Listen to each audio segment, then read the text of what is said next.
right.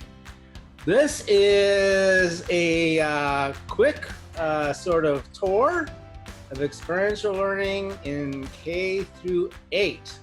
And I think you can toggle back and forth between speaker view or gallery view. It's up to you. We've got a lot of great people on here. Thank you for being with us. I do want to point out, I hope that the chat window is up and running for everybody. My colleague, Dr. Thompson, is going to be co-hosting with me in the following way. You should be active in the chat space. Think of it like the conversation's happening in the chat and you're listening to NPR on the side back, so there's going to be a lot of great stuff.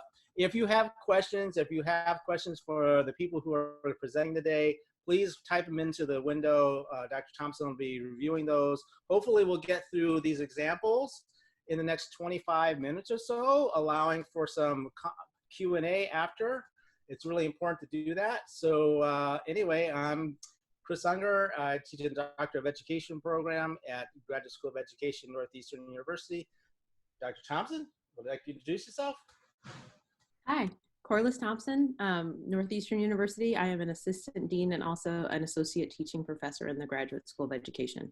There you go. So we're co-doing this. We've invited some great individuals here from across the country.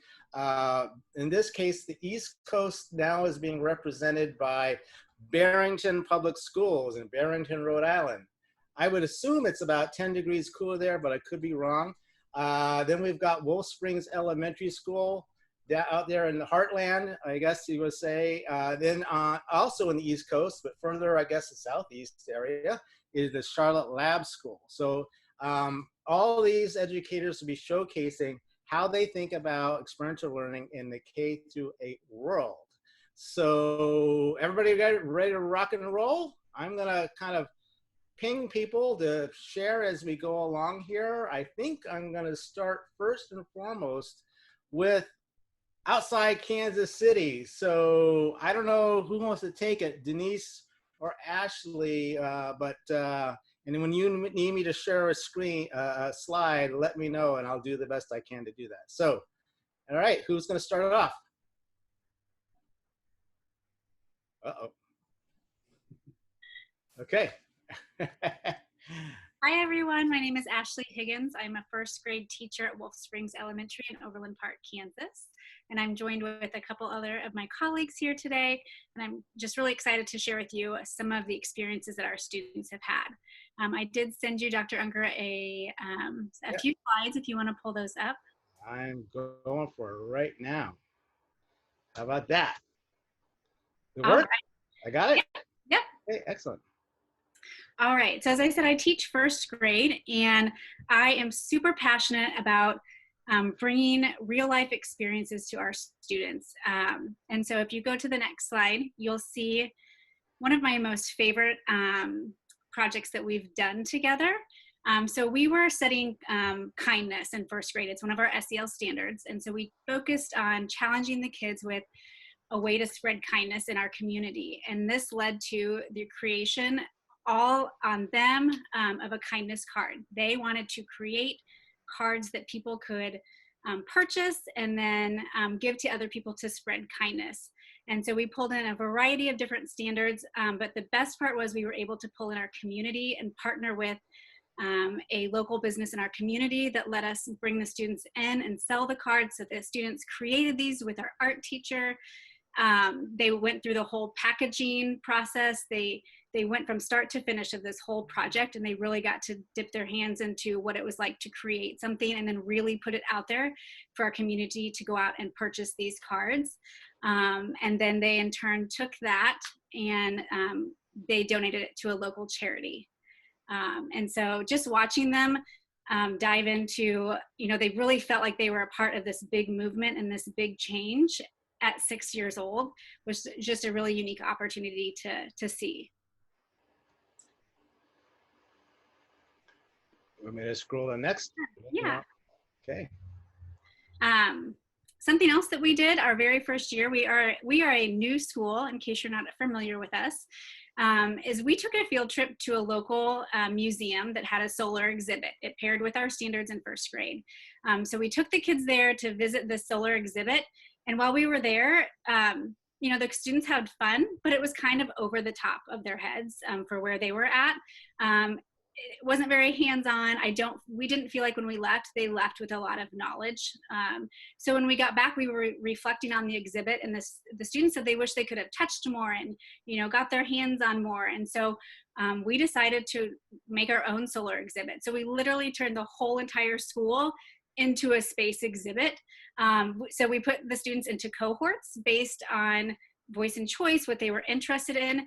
We had one group working with Mrs. Martins, who's on this call, and they were creating rovers so that when people came through our exhibit, they could actually figure out how to work these rovers. We had all these different cohorts teaching others you know, our standards about space. And so we had this whole entire exhibit. The students were leading our community through. You know, the teachers kind of stepped back and the kids just ran the whole show. And so we invited our whole entire school to come through, and our first graders led and toured the whole entire school through this exhibit. We invited all of our staff, and then we actually went back and invited the museum to come through our exhibit and give us feedback and the students feedback on how they did with the change of more hands-on type exhibit. All right, I'm not going to let you off the hook quite yet, Ashley.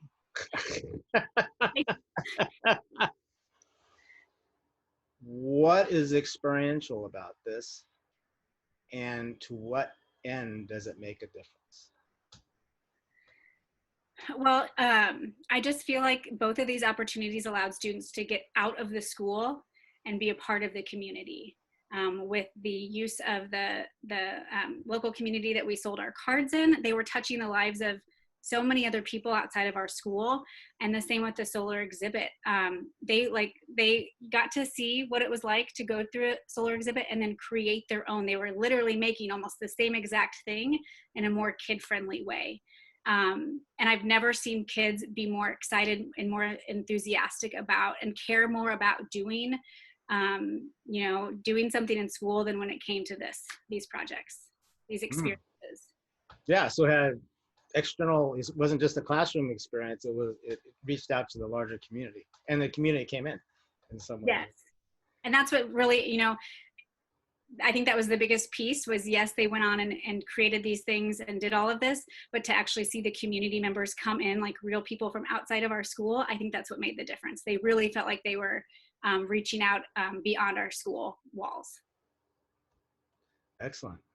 Corliss, you can always pipe in with a question if you want. Well, I'll pipe in with a quick one. So one about the solar exhibit, I think it's so cool that the initial field trip did not go the way that everybody wanted it to. It was kind of a moment of quote unquote failure of the field trip, but you guys totally took it and pivoted it into something that was super useful. Another question that I want to point out that maybe we can think about through as we go is, how do we do this with social distancing? Like, how are we able to provide this in the current environment? Wow. Well, do you want to try to answer that now, actually, or should we loop back to you? We can come back. I have been kind of thinking about different ways to still. So let's loop back to that with everybody. That sounds good. All right. So you didn't know I was going to throw some zingers in here. So how about? Oh, this is Wolf Springs still. Let's go. Go.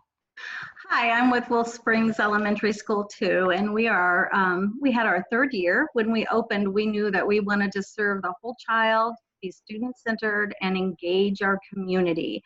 And so we really thought about ways we could engage our community. We start off each year, on the next slide, having a survey that we ask for parents to fill out for a parent partnership.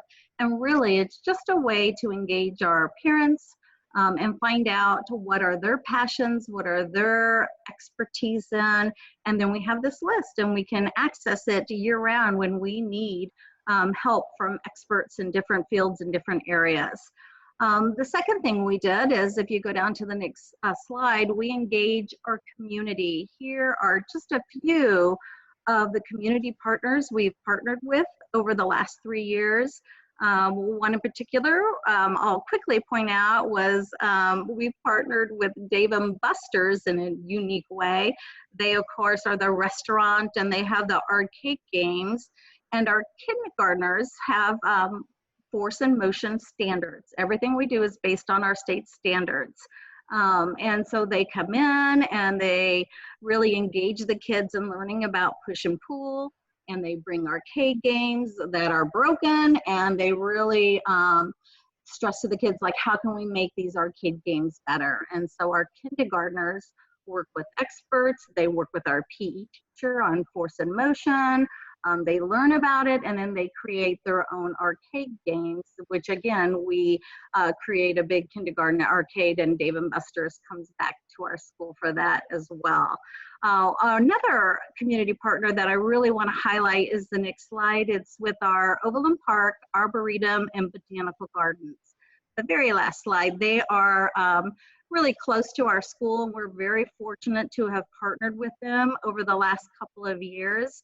The first year we contacted them, we were looking at our life science standards, and so we created Apple Podcasts, and they're in Apple. Anyone can download them, and they're based on ecosystems. Our kindergartners did one, a couple about, you know, the life cycle of plants. What plants need to survive. Our older kids created podcasts on ecosystems and how animals survive in an environment. And so these podcasts are there on Apple. And if you go to the Overland Park Arboretum, there's a bookmark with a QR code that families can scan or visitors can scan and hear all of these podcasts by our kiddos. The second year, this past year, they reached out to us again, and they asked for us to create some guidebooks for kids that visit the Arboretum. And so we worked with them to create these guidebooks about their different ecosystems. They have a pond ecosystem, the forest, and the prairie. And so our kids, they came out, they told us exactly what they were looking for. And we had our kids work in little cohort groups. They did their research. I don't know if you can click on one of those to kind of show what they look like, but it's this whole guidebook that will be printed for any kid that visits the Arboretum to take and visit these ecosystems there. So those are things that we worked on this past year, the ecosystem books, these guidebooks. We did them in collaboration with the art teacher at our school. So the kids worked in the cohorts, the art teacher, and I'm the librarian. We worked very closely as a group and created these wonderful guidebooks that will be at our local Overland Park Arboretum and Botanical Garden. Let's see, well, there's another teacher that's on real quickly. I don't know if she can quickly share. They also worked with our gifted education classrooms at our school, and they are actually creating like a frog life cycle wind chimes that will be housed at the Arboretum. They're creating frog jumping stones. So again, when we looked at partnering with our business community, we wanted to make sure that we were doing things that were reciprocal. So we added to them as they add to us. So it's just been a great partnership.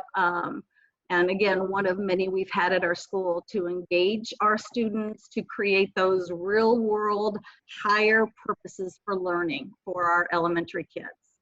Well, that's awesome. Awesome.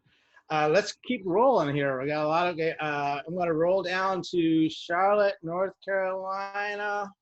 Mary at the Charlotte Lab School. This sounds somewhat familiar to you, this kind of activity? I think it does, or does it not? No, it really does. So I'm Mary Royal Byram. I teach kindergarten math and quests at Charlotte Lab School. And I'm excited to be here and share about the program that we do at Charlotte Lab School. We teach through, part of our curriculum is teaching through Quest, and it's a way to really integrate our curriculum. It's science-based, but we really integrate it across all subjects. And in kindergarten, one of the projects that we've done was also sort of going to a place and trying to improve upon what was being offered. So my kindergartners created an audio tour of a animal ranch that's nearby our city. And this is sort of a really huge petting zoo where the kids can touch the animals and they can feed the animals. And we visited and realized there wasn't a way, initially when you go, there's not a teaching component to it. You really just get out there and interact with the animals, which is great. But we said, wouldn't it be neat if we could offer Lazy 5 a teaching component? So what the children did, we had, so we operate on trimesters. So this was a trimester project. And we had kindergartners break into small groups. And they were very involved in this whole process. So they would, a small group would collaborate, work together, have to make decisions together, work together, and write a book about a particular animal. So there was research involved, and again, a lot of back and forth about what would be included in the book, what they wouldn't want to include in the book. And then each child then had, we recorded their voices and pieced together an audio tour of many of the animals that were there. And it was awesome because we just felt like we were able to show the children how their schoolwork really connected to offering the community something, that schoolwork is not isolated, that it really, you can learn and offer the community things through an experiential learning project like our Lazy 5 audio tour. That's whoop. Just lost your audio for a second there, Mary. Okay. Oh, there you go. You're back. Am I okay? Yeah. Awesome. I want to keep rolling, okay? Because I want to get to everybody, and then we'll have a Q&A. But I think that one of the things I'm picking up on here, and I've heard before, is sometimes we're often having students study a problem, but what I'm finding is that it's a different thing when you ask them to actually come up with solutions and actually contribute to the wider community with solutions. So that's great. I'm gonna go up to Jenny up in Barrington, because I think your example is very in like with these ones. So do you want to take it away, Jenny, and share what you're doing, and I'll screen share your slides as well? Sure. Hi, I'm Jenny Gaynor. I teach 3rd grade at Soames School in Barrington, and a big part of our curriculum is teaching kids about our state of Rhode Island. It's a small state, but it has a lot to offer. And for years, the kids did a lot of reading and note-taking and learning and discussing, but I don't know if they left remembering anything and really genuinely knowing and learning about their state. Rhode Island is the kind of state where people come and stay. They might leave for a little while, but Rhode Islanders always come back. And so it's kind of cool. It's a fun project. We have a focus question for our project. So we present this to the kids. We have a big rollout where the principal comes and talks to the kids about Rhode Island and asks them questions like, can you tell us something that you know about Rhode Island, a famous place, a famous person? A lot of times they want to tell us about like the mini mart down the road, and they don't really have a lot to say. So it's very eye-opening how much they really needed to learn about their own state. So the question that we presented to them was, how can we create an interactive map that teaches our school community about the impact of people and places in Rhode Island? This project started off as a small little project that I used to do with my students. And then when I started to learn more about deep learning and experiential learning, it kind of morphed. We had a Highlander charter school come to our district and work with us and made the project into what it is today. And if it wasn't for COVID, we would have all 3rd grade classes in the entire district doing this project. But things changed for us, and I'll touch on that because I know somebody asked that question earlier. We still were able to do the project, but not to the magnitude we wanted to do it. So this slide just kind of shows like all the skills and standards that we've brought in. We even have like the deep learning competencies. They're thinking a lot about collaborations and working as a team. So the way this project works is the kids choose, you can go to the next slide if you want. The kids choose a topic they want to learn about in Rhode Island. And they get grouped with other kids based on their interest and their choice. They don't get grouped by ability. They just get grouped by what they want to learn. And together as a team, they decide how they want to learn it. So they get their information. So they research together. We have as much information as we can give them. And then if they need more, we work with our school librarians. They're amazing. And they've helped us to come up with more resources every year for kids that have a new topic that they want to learn about. Our project launch started with going to the Rhode Island, the Providence Children's Museum in Rhode Island, and there's an exhibit there about Rhode Island, and it's almost like an interactive timeline, and they walk down this hallway, and there's different rooms that you can go in, and you can learn about immigration in Rhode Island, and they highlight different people. So the kids start off by getting interested in Rhode Island and learning about that. So that's the project launch. Then they choose their topic, they create groups, and they create norms within their group. So they make an agreement of like, if we have a disagreement, are we gonna do rock, paper, scissors to figure it out? How are we gonna work through these problems if we can't, figure it out without coming right to me? So they have to, like, that's where the collaboration from the deep learning competencies comes from. They every week reflect on their work together as a team and their contribution to the team. So they do a self-reflection and a group reflection. They work with the school librarian and with their teachers to create research questions. So we talk to the kids about creating questions that are deeper than just yes or no questions. And they create these research questions, and then they go do their research. So then they get all of their information, and they make this big giant T-chart together, and they have their questions on one side and then their research on the other, and it's all done on sticky notes, and the kids are all working on it together. And then they get to choose how they want to present it. So this is the big thing that the kids get really excited about, is that we originally used a map, a giant floor map that covers like an entire classroom floor of Rhode Island from the Rhode Island Geography Alliance.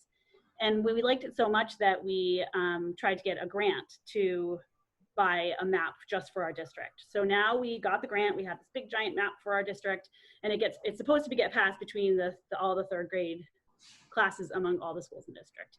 And when kids come visit the map, so when we present this to our school community, our parents, our staff, and other classes in the building, the kids come to visit the map and they sit down, and there's a QR code. And you can see in this picture, there's a boy with an iPad, and he's scanning the QR code, and up pops a presentation, and it can be anything of their choice. So some kids do a Google slide presentation, some kids do a video, some kids have pretended that they're the Vanderbilts in the mansions in Newport, and they're acting, and they're all dressed up, and they're acting like they're on an interview on NPR. So there's all different ways that the kids have decided they want to present information about Rhode Island. And the QR codes are placed on different parts of the map depending on where these things are in Rhode Island. So they're also using the map to learn about geography. So we do a whole geography lesson with this map as well. We present to the kids. So we're teaching in our classrooms. We have a couple third grade kids go into another classroom with the map, and other classrooms, kindergarten, first grade, second grade, come and visit us all the way up to, where all the third graders all get to see each other's projects. But they rotate through, and then they give us feedback. So on the right side of the screen, there's a picture of a big poster, and it says like Mrs. Hunt's feedback to third graders. And so after they come visit the map, they give us that feedback.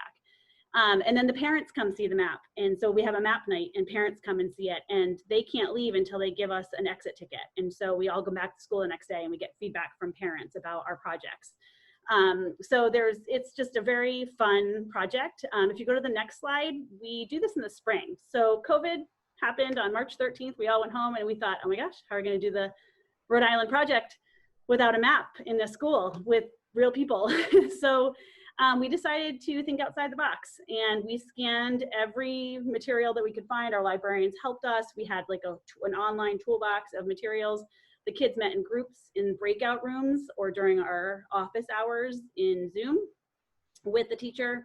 And they worked together from home on this project. And there is a link on this screen. I don't know, Chris, if you can get the link to people, but if you click on that link, you can see, I don't know if you can do that, Chris, or not, but you can see the digital map. So we used Google, and so there's a digital map of a Google map, and we have pins on the map. And so when we sent the links to parents for the parent night on the map, and we sent the links to other classrooms and got feedback from them electronically, they could click on the link and up popped their projects. So we had to forego the big giant map that we got the grant for and the QR codes, but we as a team worked hard to make this work electronically this year. So that's fantastic. I'm seeing time. I'm going to keep rolling here because this is great. But I want people to be thinking about, like, there are things I'm seeing that's very, like intersecting themes here. So I want to return to that before we close up here real quickly. I'm going to actually leave Barrington back down to Charlotte because a lot of this, Shane, the middle school level, not only do you do this at the middle school level, but I think you also do, I forget, you call them intensives or you call them explorations. Oh, I'm an old man, so I forget things easily. Yeah, we call them, well, hi everyone, I'm Shane Capps. I teach 8th grade at Charlotte Lab School, right in the heart of Uptown Charlotte. And I'm also in charge or lead our Quest program, of which evolves in our later grades, in our middle school, and now next year we will have a 9th grade to include internships. First thing, I think it's important for you all to understand how we frame a quest. So I'm going to do that really quickly with the 4 questions that we ask our facilitators, which are teachers who facilitate the learning alongside the students. The first one would be, is it authentic? And authenticity will vary from age group to age group. So keeping in mind who you're working with or what grade you're working with, is that work authentic? The second would be, does it require deep investigation? So what we're really hitting on when we say deep investigation is that we're actually asking kids to become relative experts in the fields that they're working, as opposed to learning from experts who work in those fields. So we're asking them to really get their hands dirty and whatever the work is that's grounding the problem, opportunity, or challenge that their quest has. Is it doable and deliverable? We all know the constraints that we have in education with time, talent, resources, and funding. So given what your school is able to provide or what the community partners that you're working with can provide, are your kids capable of delivering that final product that you've defined? And then lastly, is it meaningful and engaging? So is the work that kids are doing, does it matter? Is it impacting the community? And is it a problem that existed without you having to make it up? So our challenge-based quests are grounded in the idea that teachers are not making problems up and bringing them to the classroom, but instead they're reaching out to the community and having the community to define the problems that they've been wrestling with for years, decades, sometimes for a lifetime, and seeing if our kids have the skill set to help positively impact or provide a solution to that. So that kind of transforms into internships starting in 8th grade, where every 8th grader at our school who wants an internship gets an internship, where I work with our community and find partnerships where one day a week, one full day a week, our 8th graders can go into these businesses and work on some sort of task or job as identified by that. So specifically what that looks like for us is that we have a museum called Discovery Place, which is a children's science museum right in Uptown Charlotte. And a group of 13 8th graders went in and actually partnered with their outreach coordinator to provide a service that they had been wanting to provide but didn't have the staffing. And the students acted as docents for the rotating exhibits that Discovery Place brought in. So they definitely have their permanent exhibits, but every 3 months they get a new exhibit that comes in from somewhere across the world, and our students would go through and become experts of that exhibit, so that when kindergarten through 12th grade classes came in, they could actually take them around and explain more further in depth what they were learning about in those exhibits. Most recently, it was about dinosaurs in the Ice Age and how dinosaurs once roamed the earth.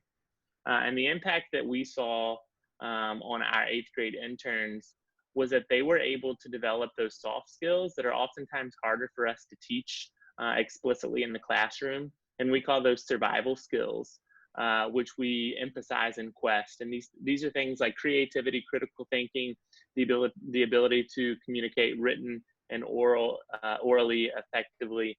So the teacher's job is not to be the expert on the dinosaur exhibit or the ins and outs of what it's like in Discovery Place, but instead to facilitate lessons that help students understand what it means to have those soft skills to communicate effectively, to think critically, and to effectively execute that job. It's rounded out by their supervisor, which is someone employed at that organization, will then have debriefs with them, and they'll get their employee review to go over what they did well and how they could improve upon being an employee of that organization. And the students really walk away feeling as if they were working directly for that organization, but probably more importantly from an education perspective, that their work was consequential. The most excited I've seen students is when they're engaged in these internships, because they feel like what they've been learning in class is finally real to them and finally has a place that's applicable in the working world, and which obviously helps us as teachers bridge that gap of, we know that it's good for them to learn these things in our classroom, but sometimes it's hard to articulate or show that to the students. And our Quest program, that's inherently interdisciplinary, provides an opportunity for us to execute that with the students, so that they're not feeling as if, why am I learning this? Why does this matter? When will I ever use that? All valid and appropriate questions that I always encourage students to ask, that we found a way to answer in a very concrete and illustrative manner for students at lab school. Yeah, that's cool.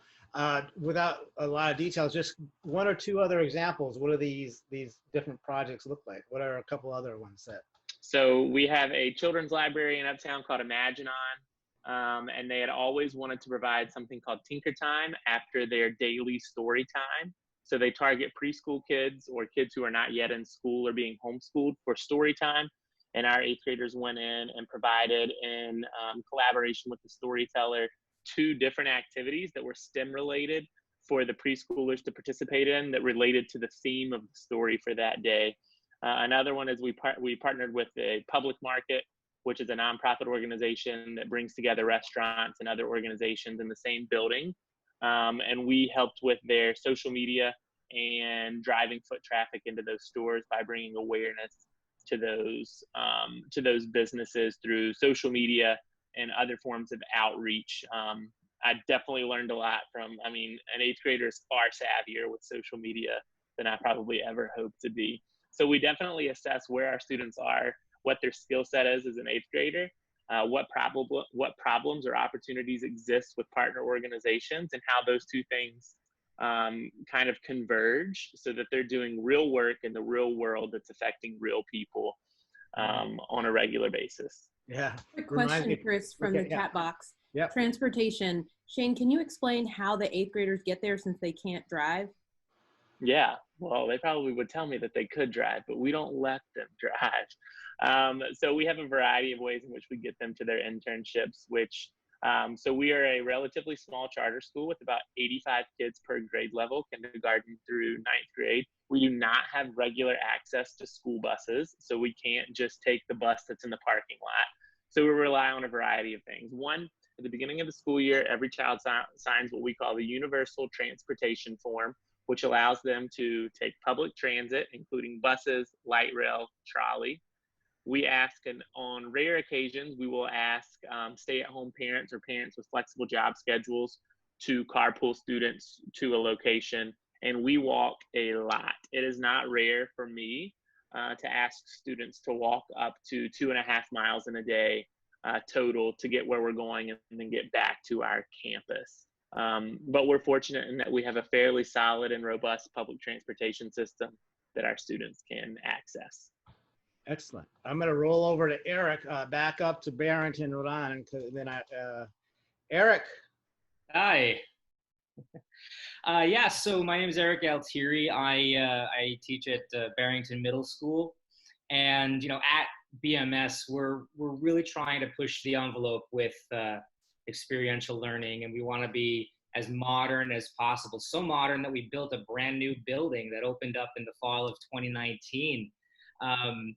BMS is built on the principles of deep learning and 21st century skills of communication, collaboration, creativity, critical thinking, character, and citizenship. And about over the past 4 or 5 years or so, well, not myself, but teachers have really embedded themselves in project-based learning opportunities. And my program is a huge part of that. And I'll talk about that in just a second. BMS also embraces strong academic content that's intersected with project-based and experiential learning, including deep learning principles. And students usually have upwards of 6 or 7 teachers a year.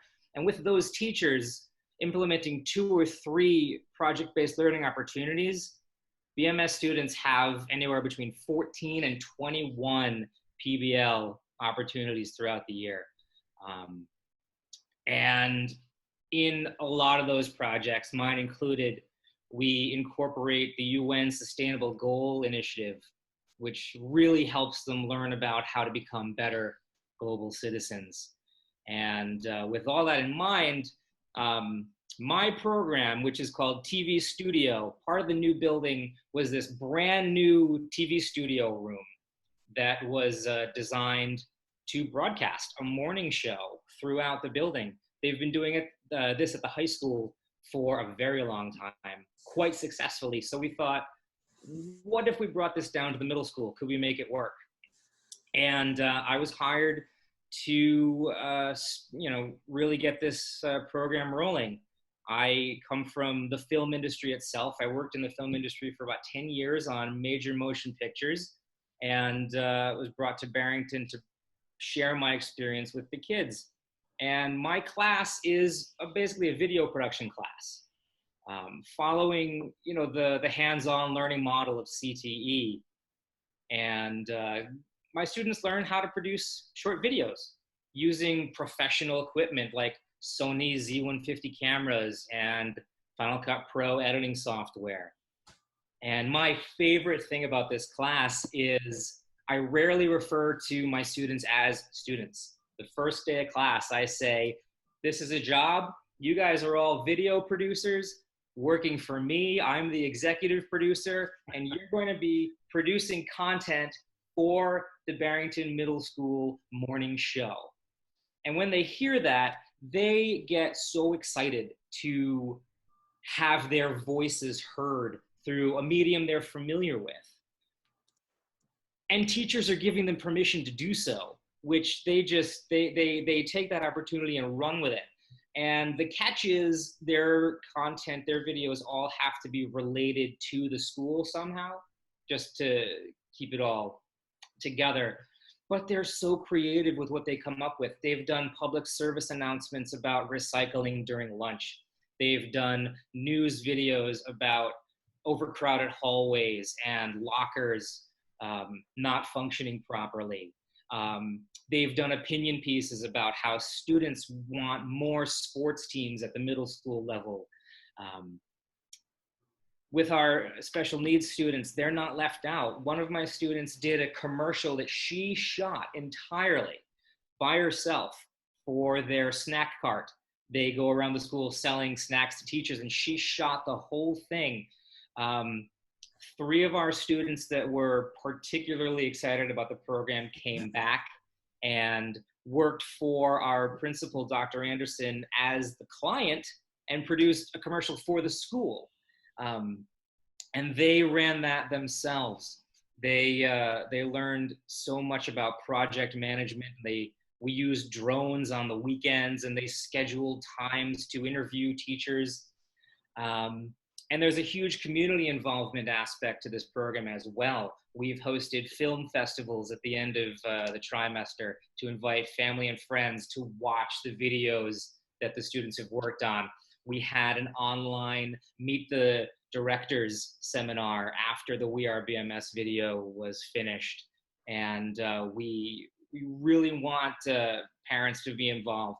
So much so that my idea during distance learning was for the students to use their school computers to film news videos about how social distancing has affected their families. So they interviewed their parents, they interviewed their fellow students over Zoom, and they created a primary historical source for what's going on right now. And the best part about the pandemic if there is one, is that people in the film industry have nothing to do. So I called up a few of my friends and colleagues and asked them to join our classes and talk to them about their experiences in the film industry. So I'm bringing real world film experience to class. Wow, that's fantastic.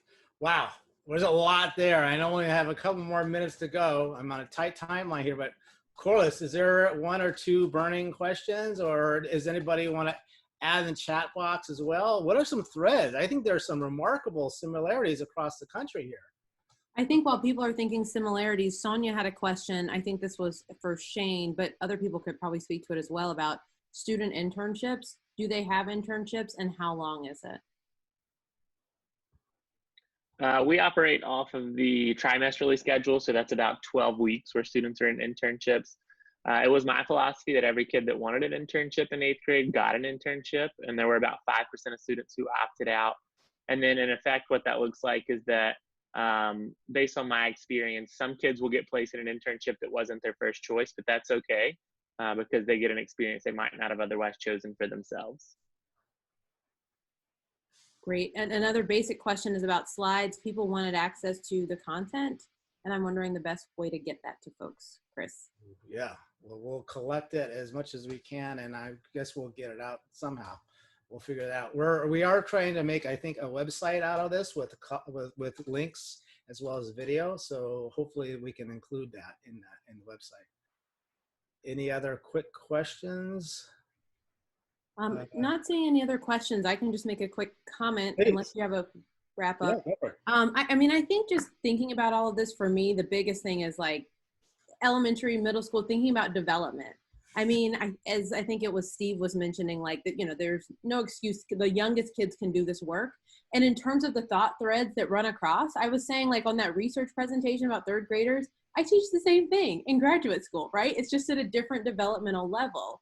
And I just am excited to see and think about what we can do if we can really help kids develop these thought processes throughout, you know, the lifespan. And I see a couple more comments coming in. One question is, how is experiential learning different than vocational schools? That might be a big one that somebody might want to weigh in on in the last minute. Yeah, how is it not just vocational school? How is it experiential? What do we mean by that? Anybody want to pipe in? That's a good question. Shane? Yeah, I mean, I guess I would say that vocational, you're expected at the end of that, you kind of follow that trajectory for 2 to 4 years of high school, and you walk away ready to enter into a paying job with that skill. Whereas experiential is just a taste of what that is. So you might get lots of taste of what could one day lead to the vocational experience later on. So I refer to my students as relative experts, where I would assume that a vocational teacher would call them eventual experts. I mean, the other thing I'll say quickly about that from our research is a lot of the vocational programs are really associated with tracking. So for example, you will be a mechanic and I will prepare you to be a mechanic and follow these particular steps. Experiential learning is about really tapping into students' passions, their energies, their experiences, and giving them access to those ideas. So something that's experiential for Shane may look different for me, you know what I mean? And so it's really bringing that in. And there's a lot of literature around experiential learning and like what creates that. I'd be happy to share more information on that. If anyone's interested, feel free to just reach out to me. And then another question about social distancing. Maybe I'll give that to you, Chris, and then let you wrap things up since it's 1:45.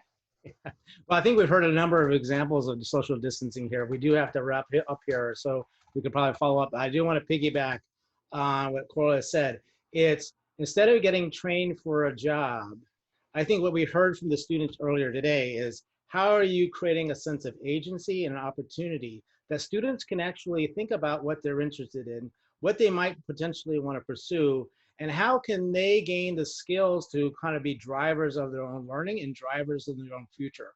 So relationships are a really important piece of this. The mentorship that you have, it's not I'm just kind of hiring, putting you into a trajectory or onto an escalator where you get a job, but you're actually fundamentally helping them think about the mindset is, I have the opportunity to pursue my interest. I have the opportunity to design my life. and I can create the relationship and find the experiences that are going to catapult me to doing and living the life that I want to live and the way I want to be gainfully employed. And gainfully employed, I mean not just making money, but being something that you're engaged in because it matters to you, and that you're giving back to the community. Not a small thing. I think we've heard a lot. This is how do I contribute back to our humanity, our communities, and how do I make a difference in that community? Short, off the cuff answer. Anybody else want to add anything for the good of the cause? Or are we good to go? We just got the notice that we're out of time. All right. Figure this out. All right. Good to see you guys. Thanks for joining. We'll continue at another time. Panelists, thank you so much. You guys are awesome. Take care, everybody. See you soon.